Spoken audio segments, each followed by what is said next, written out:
warahmatullahi wabarakatuh. Halo semuanya, hari ini saya dari kelompok 6 akan menjelaskan tugas besar struktur data dengan proyek sistem peminjaman ruangan berbasis priority queue menggunakan Arduino. Nah, jadi di awal kode ini kita menggunakan library untuk servo, keypad, dan juga LCD. Di sini kita mendeklarasikan 3 motor servo sebagai simulasi kunci pintu otomatis. Nah, inti dari sistem ini adalah circular queue. Kita membuat antrian melingkar dengan 3 kapasitas data.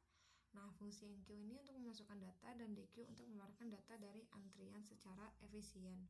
Nah, sebelum kita masuk, kita izinkan saya untuk menjelaskan beberapa komponen yang saya gunakan, dan setelah itu kita akan mendemonstrasikan proyek tersebut. Nah, di sini yang pertama ada keypad, LCD, 3 motor servo, dan juga Arduino. Nah, Arduino ini adalah pusat kendali dari keseluruhan sistem. Microcontroller ini menjalankan program yang mengatur logika, peminjaman ruangan, membaca input dari keypad, dan juga mengelola antrian menggunakan struktur data priority queue. Nah, dan dia juga mengendalikan servo yang berfungsi sebagai pintu, serta mengirimkan informasi kepada LCD. Semua proses keputusan dan eksekusi instruksi dilakukan oleh Arduino Uno. Nah, lalu di atas ini ada keypad. Keypad berfungsi sebagai perangkat input utama bagi pengguna, terdiri dari 4 baris dan 4 kolom yang menghasilkan 16 tombol.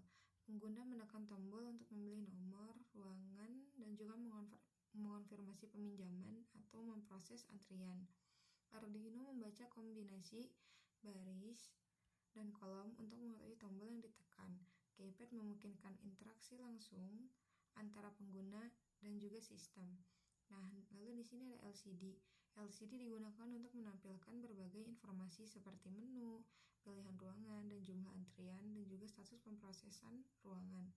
Modul ini pada LCD memanfaatkan 2 jalur komunikasi, itu SDA dan SCL, sehingga penggunaan pin Arduino menjadi lebih efisien. Nah, LCD juga berperan sebagai antarmuka visual yang memberikan umpan balik kepada sistem mengenai keadaan sistem. Lalu juga ada servo motor yang 3 ini berfungsi sebagai aktuator mekanis untuk simulasi membuka dan menutup pintu ruangan. Setiap servo memiliki satu ruangan dan akan bergerak ke sudut tertentu saat ruangan tersebut mendapat giliran berdasarkan prioritas antrian. Nah, mari kita mulai mendemonstrasikan alat berikut.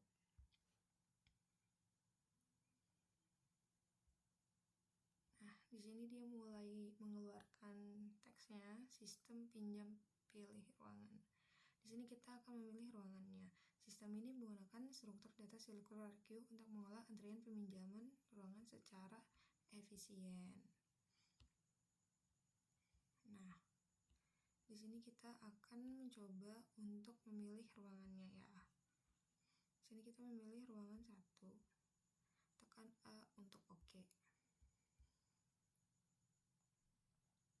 Diikuti dengan ruangan 2. Dan juga kita akan menambahkan.